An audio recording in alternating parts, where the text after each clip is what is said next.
بسم اللہ الرحمن الرحیم۔ السلام علیکم ورحمۃ اللہ۔ آج قاضی فائز عیسیٰ کی ریٹائرمنٹ کا دن آ گیا، 25 اکتوبر 2024۔ یہ فیصلہ ہو چکا ہے، آج کے دن وہ ریٹائر ہو جائیں گے۔ تو یہ دراصل اس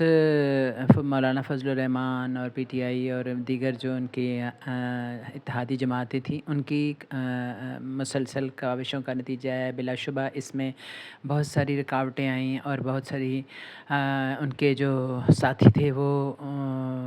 کوئی ان سے منحرف بھی ہوئے، لیکن پھر بھی یہ ایک بڑا ہی ان کی یعنی کہہ سکتے ہیں بلاول جیسے کہہ رہے تھے کہ اچیومنٹ ہے، ایک کامیابی ہے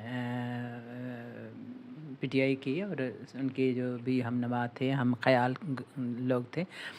لیکن وہ ان کو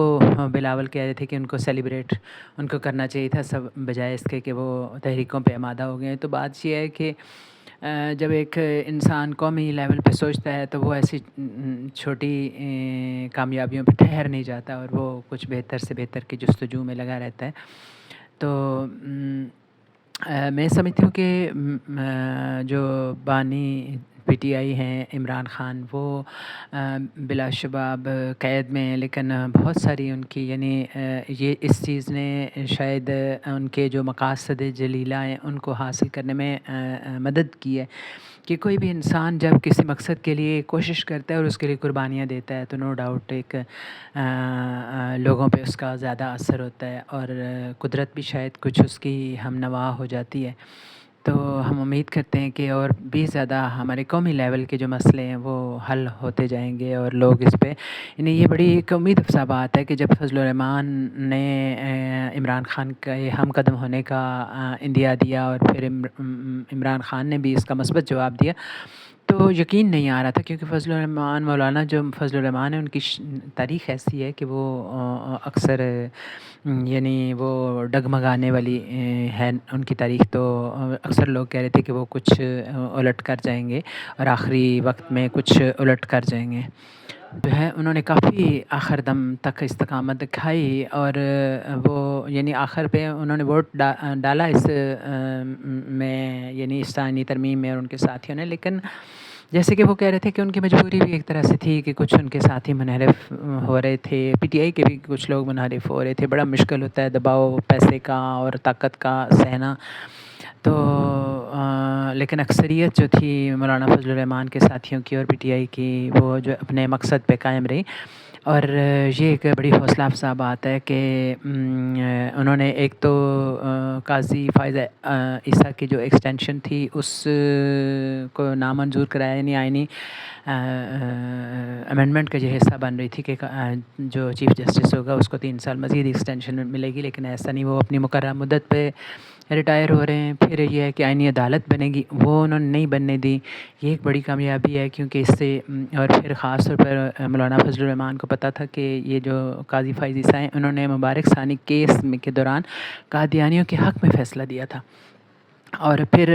وہ مجبور ہوئے تھے اپنا فیصلہ بدلنے پہ۔ کیوں؟ اس لیے کہ بہت بڑا عوامی دباؤ جو تھا اس کا انہیں سامنا کرنا پڑا، اور اس وجہ سے وہ پھر اپنا فیصلہ انہوں نے کچھ عوامی دباؤ کے تحت کچھ اس میں تبدیلیاں وہ لے آئے تھے۔ لیکن یہ اس بارے میں جو ہے نا قومی حلقے اور مذہبی حلقے جو ہیں بڑے تشویش میں مبتلا تھے کہ ایسے شخص کو کبھی بھی آئینی عدالت کا سربراہ نہیں بننا چاہیے اور اس کو مزید اس کی سربراہی نہیں کرنی چاہیے۔ اس کے علاوہ بڑے متنازع رہے ہیں جو قاضی فائز عیسیٰ ہیں، یعنی انہوں نے 3 فلیٹ لندن میں لیے جس کی کوئی منی ٹرین کا پتہ نہیں چلتا، اور ان کی بیوی نے جو ہے نا 2 الگ الگ ناموں سے اپنی شناختیں بنا کے تو وہ جائیدادیں خریدی جن کے وہ خود کبھی بھی نہیں خرید سکتی تھی ایک ٹیچر ہونے کی حیثیت سے۔ وہ قاضی فائز عیسیٰ کی جو نوازشیں ہوتی رہی ہیں ان پہ مختلف حکمرانوں کی، انہی کا ایک رشوہ سازی تھی۔ پھر انہوں نے جو غیر آئینی اقدامات تھے ان کے وہ سہولت کار بن گئے، چیف جسٹس بن کے بہت زیادہ، اور وہ بڑی ان کے اندر رونت آ گئی، اور وہ کہتے ہیں کہ اس سے پہلے جو وہ آسما جہانگیر کانفرنس میں بڑی کوشش سے شرکت کیا کرتے تھے جب برے حالات تھے اور لوگوں کو اپنا ہم نوا بنانے کے لیے، لیکن جب چیف جسٹس بن گئے تو انہوں نے کہہ دیا جی کہ میں یہ اس میں شرکت کرنے سے، کانفرنس میں شرکت کرنے سے معذرت کی، اور کہا کہ جی جج تو فیصلے لکھتے ہیں، وہ تقریریں نہیں کرتے۔ تو یہ لوگ صحافی حلقے اس وجہ سے ان سے ناراض ہو گئے۔ خود ججوں کے ساتھ ان کی بڑی چپکلشیں رہیں، کیونکہ انہوں نے یعنی حکومت کے اعلی کار ایک طرح سے بن گئے تھے، اور بہت ساری انہوں نے جو غیر آئینی اقدامات تھے ان کی، وہ کی الیکشن جو تھا اس کو بہت متنازع ترین الیکشن جو حال والا تھا، اس میں انہوں نے سہولت کاری کی اور حکومت کو تحفظ فراہم کیا، بجائے اس کے کہ وہ صحیح شکایات کا ازالہ کرتے۔ اور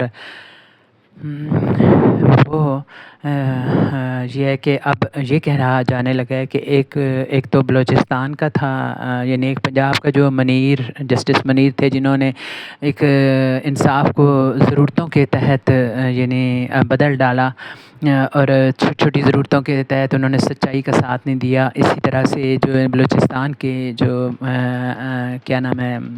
چیف جسٹس ہیں قاضی فائز عیسیٰ، انہوں نے بھی اپنی تاریخ میں اس طرح سے اپنا نام لکھوایا کہ انہوں نے یعنی سب سے زیادہ یعنی جسٹس منیر کے بعد ان کو متنازع اس لحاظ سے کہا جائے گا کہ انہوں نے سچائی کا ساتھ دینے کے بجائے، انصاف کا ساتھ دینے کے بجائے اپنی مفاد پرستی کا ساتھ دیا۔ تو یہ چیز ان کے یعنی اعمال نامے میں لکھی جائے گی۔ تو وہ کیا قرآن بھی کہتا ہے نا کہ انہوں نے چھوٹی چیزوں کے بدلے بڑی چیزوں کا سودا کیا، تو کیا یہ غلط سودا تھا؟